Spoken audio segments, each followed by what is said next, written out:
প্রিয় দর্শক, বাংলা ভিউ সংবাদে এখন স্টুডিও থেকে আপনাদের শুভেচ্ছা সহ স্বাগত জানাচ্ছি।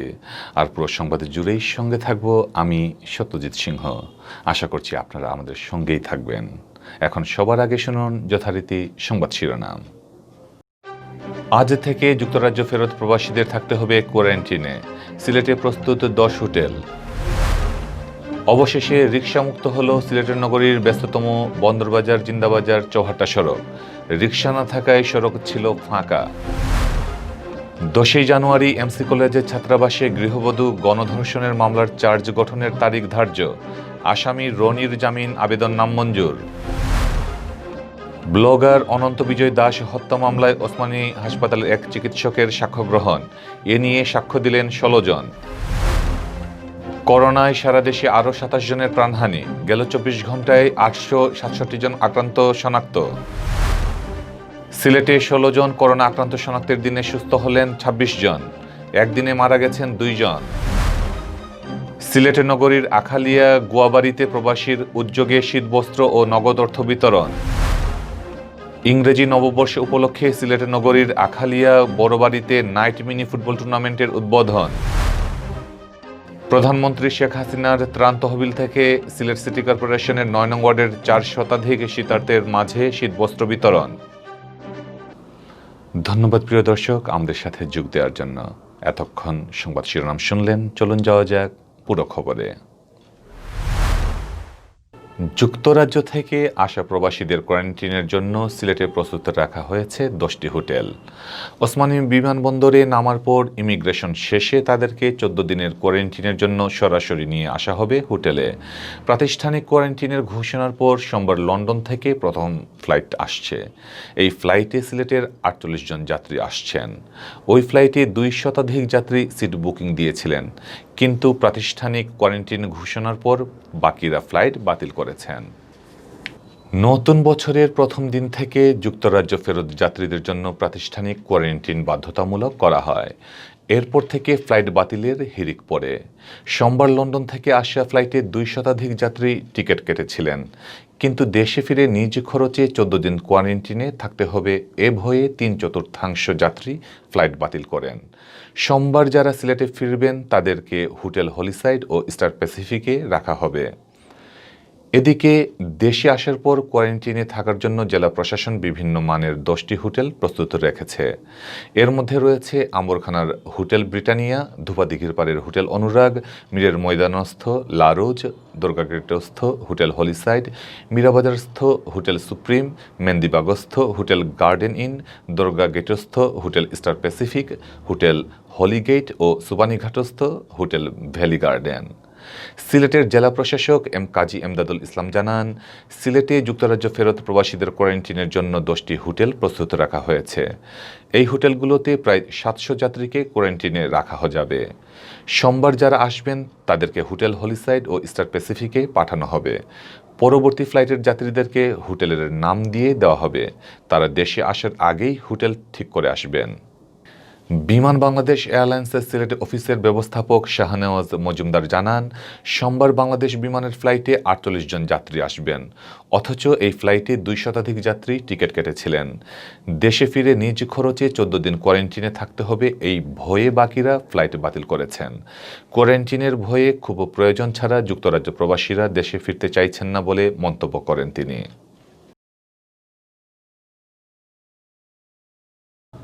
অবশেষে রিকশামুক্ত হল সিলেটের নগরীর ব্যস্ততম বন্দরবাজার জিন্দাবাজার চৌহাট্টা সড়ক। যানজট নিরসনে বছরের প্রথম দিন থেকে ওই সড়ক দিয়ে রিকশাসহ সব ধরনের অযান্ত্রিক পরিবহন ও লেগুনা চলাচলে নিষেধাজ্ঞা জারি করে সিটি কর্পোরেশন। কিন্তু প্রথম দুদিন রিকশা চলাচল করলেও সোমবার থেকে কঠোর হয়েছে সিটি কর্পোরেশন ও ট্রাফিক পুলিশ। সকাল থেকে চৌহাট্টা ও কোর্ট পয়েন্টে অবস্থান নিয়ে ওই সড়কে রিকশা ঢুকতে দেয়নি দায়িত্বরত পুলিশ সদস্যরা। ফলে ব্যস্ততম রাস্তাটি দিনভর প্রায় ফাঁকা ছিল। সিলেট নগরীর সবচেয়ে ব্যস্ততম সড়ক বন্দরবাজার জিন্দাবাজার চৌহাট্টা। সড়কের পাশে বেশ কয়েকটি সরকারি অফিস, আদালত, নগর ভবন, শিক্ষা প্রতিষ্ঠান ও বিপণী বিতান থাকায় সারাদিন ওই সড়কে দীর্ঘ যানজট লেগে থাকত। যানজট নিরসনে নতুন বছরের প্রথম দিন থেকে ওই সড়ক দিয়ে রিকশা, ঠেলাগাড়ি, ভ্যানগাড়ি ও লেগুনা চলাচল বন্ধের সিদ্ধান্ত নেয় সিটি কর্পোরেশন। এ নিয়ে বেশ কয়েকদিন প্রচারণাও চালানো হয়। সিটি কর্পোরেশনের এ সিদ্ধান্তের প্রতিবাদে রিকশা চালকরাও মানববন্ধন, বিক্ষোভ মিছিল ও সমাবেশ করেন। এ অবস্থায় বছরের প্রথম দুদিন সিটি কর্পোরেশনের কর্মীরা রিকশা চালকদের বাধা দিয়েও তাদেরকে দমাতে পারেননি। নিষেধাজ্ঞা অমান্য করে রিকশা চালকরা দাপিয়ে বেড়ান সড়কটিতে। অবশেষে রোববার মাঠে নামে ট্রাফিক পুলিশ। সকাল থেকে তারা চৌহাট্টা ও কোর্ট পয়েন্টে অবস্থান নিয়ে ওই সড়কে রিকশা প্রবেশে বাধা দেয়। ফলে রোববার সড়কটি ছিল যানজটমুক্ত। এ প্রসঙ্গে সিলেট সিটি কর্পোরেশনের মেয়র আরিফুল হক চৌধুরী বলেন, যানজট নিরসনে বন্দর চৌহাট্টা সড়কে রিকশা, ভ্যান, ঠেলাগাড়ি ও লেগুনা চলতে দেওয়া হবে না। এ ব্যাপারে আমরা একদম জিরো টলারেন্স নীতিতে আছি। এই সড়কের পাশে কাউকে গাড়ি বা মোটরসাইকেলও অবৈধভাবে পার্কিং করে রাখতে দেওয়া হবে না। কেউ আইন ভঙ্গ করলে তার বিরুদ্ধে ব্যবস্থা নেওয়া হবে। আসলে তো হঠাৎ করে অনেকের জানা ছিল না, আস্তে আস্তে ইনশাল্লাহ এগুলো সবই আজকে দেখেন না, এই মুহূর্তে পুলিশ এবং সিটি কর্পোরেশন যৌথ উদ্যোগেই আমরা মানুষকে বোঝানোর চেষ্টা করতেছি এবং জনগণেরও সেই ব্যাপারে সচেতন হতে হবে। জনগণও ফুটপাথ দিয়ে হাঁটা শুরু করতে হবে এবং কেউ দোকানের সামনে যদি কেউ রং পার্কিং করে তাহলে তাদেরকে বলতে হবে যে না, আপনি এখানে পার্কিং করতে পারেন না। হ্যাঁ, খালি শুধু রিক্সা বন্ধ করলাম, ঠেলা বন্ধ করলাম, লেগুনা বন্ধ করলাম, আর অপরদিকে যদি কার, মোটরসাইকেল, ফোর স্টক দিয়ে যদি স্ট্যান্ড বানায় বসেন তাহলে তো আমার সার্থক হয়। কাজেই আমরা এখন বলছি, আগামী আরও 2-1 দিন বলবো, তারপরে যদি কেউ এটা না শুনেন তাহলে আইন অনুযায়ী তাদের বিরুদ্ধে ব্যবস্থা নেওয়া হবে। সিলেট এমসি কলেজের ছাত্রাবাসে গৃহবধূ গণধর্ষণের মামলার চার্জ গঠনের শুনানির জন্য আগামী 10 জানুয়ারি ধার্য করা হয়েছে। পুলিশের দেয়া অভিযোগপত্রের উপর বাদীপক্ষের নারাজি না থাকলে নির্ধারিত তারিখেই ওই মামলার বিচার কার্য শুরু হওয়ার কথা। এছাড়া মামলার আসামি শাহ মাহবুবুর রহমান রনি জামিনের প্রার্থনা করলে বিচারক জামিন নামঞ্জুর করেন। ওই সকল আসামি ছাত্রলীগের রাজনীতির সাথে জড়িত। রোববার সকালে নারী ও শিশু নির্যাতন দমন ট্রাইব্যুনালে আসামিদের উপস্থিতিতে বিচারক মুহিতুল হক মামলার অভিযোগ গঠনের তারিখ নির্ধারণ ও জামিন আবেদন নামঞ্জুর করেন। আদালতের পিপি রাশেদা সাইদা খানম জানান, অভিযোগপত্রের উপর মামলার বাদীপক্ষের কোনো নারাজি না থাকলে 10 জানুয়ারি ওই মামলার বিচার কাজ শুরু হবে। এছাড়া তিনি জানান, মামলার অন্যতম আসামি শাহ মাহবুবুর রহমান রনি জামিনের জন্য আদালতে আবেদন করেন। শুনানি শেষে বিচারক তার জামিন আবেদন নামঞ্জুর করেন। গেল 25 সেপ্টেম্বর সিলেটের এমসি কলেজের ছাত্রাবাসে স্বামীকে আটকে রেখে গৃহবধূকে সংঘবদ্ধ ধর্ষণ করে ছাত্রলীগের কয়েকজন ক্যাডার। এ ঘটনায় নির্যাতিতার স্বামীর মামলার প্রেক্ষিতে 8 জনকে অভিযুক্ত করে 3 ডিসেম্বর অভিযোগপত্র দাখিল করে পুলিশ। রোববার অভিযোগপত্রের উপর শুনানি করে 10 জানুয়ারি চার্জ গঠনের তারিখ ধার্য করেন আদালত। মোট আসামি, চার্জশিটভুক্ত মোট আসামি 8 জন। 8 জনের বিরুদ্ধে মামলার চার্জশিট গঠন করা হয়েছে। আর 8 জনই 164 ধারায় জবানবন্দি প্রদান করছে। বিজ্ঞানমনস্ক লেখক অনন্ত বিজয় দাস হত্যা মামলার আরেক সাক্ষীর সাক্ষ্য গ্রহণ করেছেন আদালত।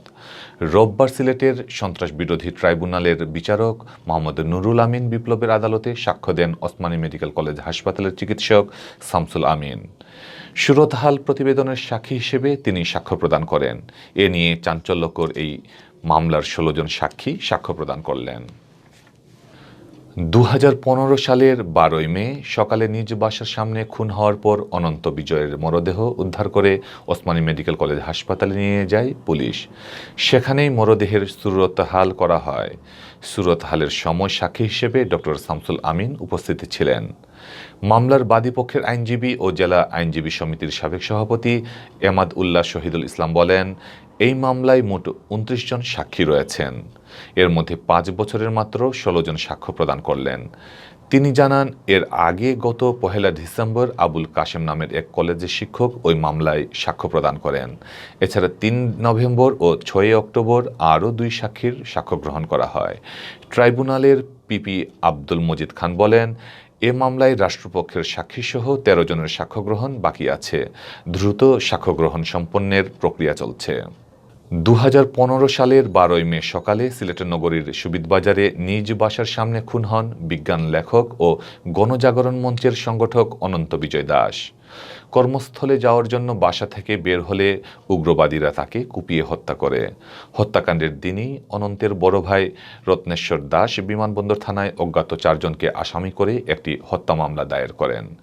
বিজ্ঞান বিষয়ে লেখালেখির কারণে অনন্তকে উগ্র ধর্মান্ধ গোষ্ঠী পরিকল্পিতভাবে খুন করেছে বলে এতে অভিযোগ করা হয়। করোনা ভাইরাসে আক্রান্ত হয়ে গেল 24 ঘন্টায় সারা দেশে আরও 27 জন মারা গেছেন। এর মধ্যে পুরুষ 16 জন ও নারী 11 জন। এদের সবাই হাসপাতালে চিকিৎসাধীন অবস্থায় মারা যান। এ নিয়ে ভাইরাসটিতে মৃতের সংখ্যা বেড়ে দাঁড়ালো 7,626 জনে।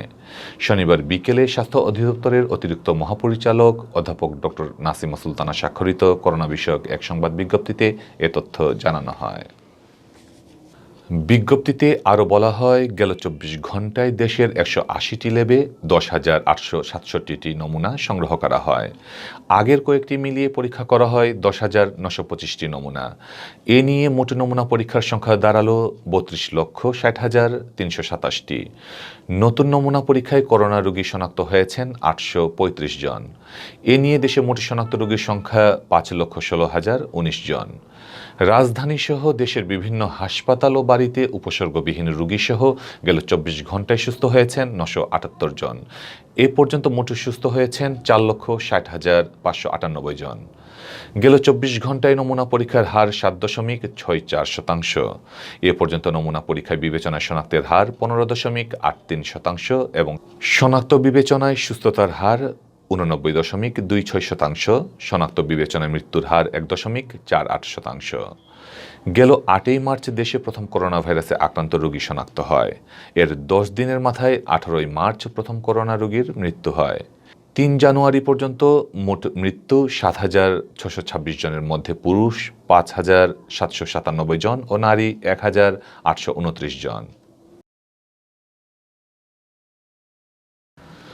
সিলেট বিভাগে একদিনে আরও 16 জন করোনা আক্রান্ত রোগী শনাক্ত হয়েছেন। একই সময়ে বাসা ও হাসপাতালে চিকিৎসাধীন আরও 26 জন করোনা আক্রান্ত রোগী সুস্থ হয়ে উঠেছেন। গেল কয়েকদিন করোনায় কারও প্রাণহানি না হলেও গত 24 ঘন্টায় সিলেট বিভাগে 2 জনের মৃত্যু হয়েছে।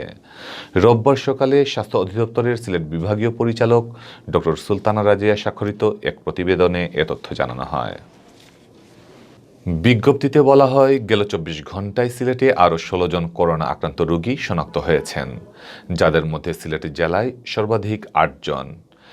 এই দিন বিভাগের সুনামগঞ্জ জেলায় নতুন করে কোনো করোনা আক্রান্ত রোগী শনাক্ত না হলেও হবিগঞ্জ জেলায় 3 জন ও মৌলভীবাজার জেলায় 2 জন করোনায় আক্রান্ত রোগী শনাক্ত হয়েছেন। এছাড়া একই দিন সিলেট ওসমানী মেডিকেল কলেজ হাসপাতালে চিকিৎসাধীন আরও 3 জনের শরীরে করোনা ভাইরাসের উপস্থিতি শনাক্ত করা হয়েছে। একই দিনে সিলেট বিভাগে আরও 26 জন করোনা ভাইরাসে আক্রান্ত রোগী বাসা ও হাসপাতালে চিকিৎসাধীন থেকে সুস্থ হয়ে উঠেছেন, যাদের 21 জনই সিলেট জেলার বাসিন্দা, আর বাকি 5 জন হবিগঞ্জ জেলায় সুস্থ হয়ে উঠেছেন। এদিকে গত 24 ঘন্টায় সিলেট বিভাগে আরও 2 জন করোনা আক্রান্ত রোগীর মৃত্যু হয়েছে, 2 জনই সিলেট জেলার বাসিন্দা। রোববার সকাল 8টা পর্যন্ত সিলেট বিভাগে করোনা প্রমাণিত রোগীর সংখ্যা 15,037 জন। এর মধ্যে সিলেট জেলায় অর্ধেকেরও বেশি 9,177 জন। এছাড়া সুনামগঞ্জে 2,515 জন, হবিগঞ্জে 1,962 জন ও মৌলভীবাজারে 1,883 জনের করোনা শনাক্ত হয়েছে। সিলেটের 4 জেলায় 38 জন করোনা আক্রান্ত রোগী হাসপাতালে চিকিৎসা নিচ্ছেন, যাদের 35 সিলেট জেলার বিভিন্ন হাসপাতালে এবং সুনামগঞ্জে 3 জন ও 1 জন হবিগঞ্জে চিকিৎসা নিচ্ছেন। এছাড়া এখন পর্যন্ত সুস্থ হয়েছেন বিভাগের 14,584 জন করোনা আক্রান্ত রোগী এবং মৃত্যুবরণ করেছেন 265 জন। বাংলাদেশ আওয়ামী লীগের কেন্দ্রীয় সাংগঠনিক সম্পাদক শফিউল আলম চৌধুরী নাদেল বলেছেন, শীতের আগমন যেমন আমাদের প্রকৃতিতে নতুনত্বের জানান দেয়, ঠিক তেমনি অসহায় মানুষদের জন্য শীতের তীব্রতা দুঃসহনীয় হয়ে আসে। তিনি বলেন, একটি শীতবস্ত্রের অভাবে গরিব অসহায় মানুষেরা কষ্ট দিন কাটান। তাই আমাদের সবার উচিত এই দুঃসময়ে তাদের পাশে দাঁড়ানো। শনিবার নগরীর আখালিয়া গোয়াবাড়ি খেলার মাঠে প্রবাসী খালিকুজ্জামান খালিসের উদ্যোগে এলাকাবাসীর মাঝে শীতবস্ত্র ও নগদ অর্থ বিতরণকালে প্রধান অতিথির বক্তৃতায় তিনি একথা বলেন। গোয়াবাড়ি জামে মসজিদের মোতোয়াল্লি ফজলুর রহমানের সভাপতিত্বে ও প্রধান বিভাগ ক্রিকেট লীগের সিলেটের সহকারী সম্পাদক এহিয়া আহমেদ সুমনের পরিচালনায় অনুষ্ঠানে প্রধান বক্তা হিসেবে উপস্থিত ছিলেন খালিকুজ্জামান খালিস। বিশেষ অতিথি হিসেবে উপস্থিত ছিলেন সিলেটের সদর উপজেলা শ্রমিক লীগের সভাপতি মকবুল হোসেন খান, সিটি কাউন্সিলর ইলিয়াসুর রহমান ইলিয়াস ও জালালাবাদ থানার ওসি ওয়াকিল উদ্দিন আহমেদ।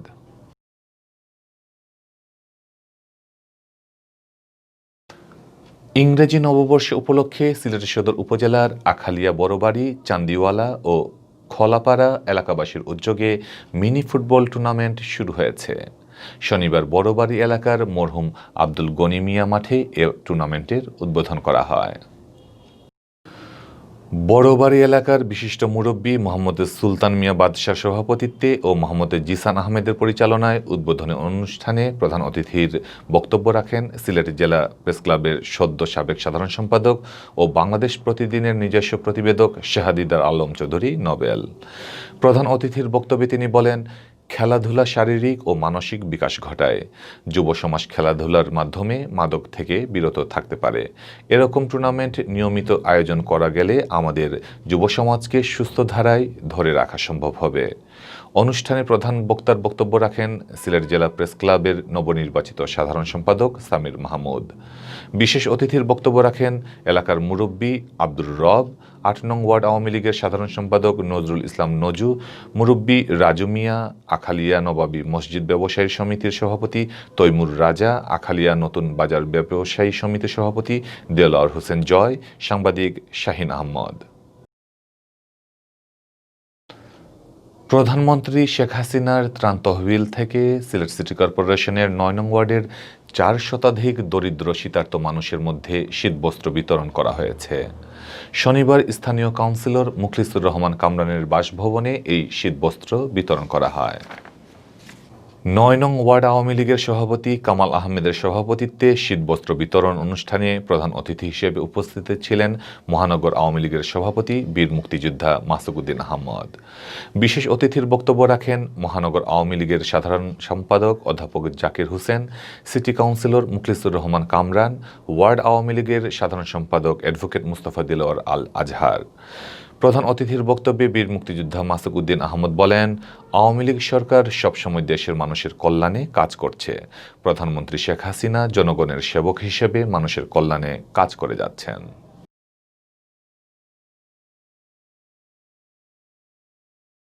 প্রিয় দর্শক, এতক্ষণ শুনছিলেন বাংলা ভিউ রাতের সংবাদ।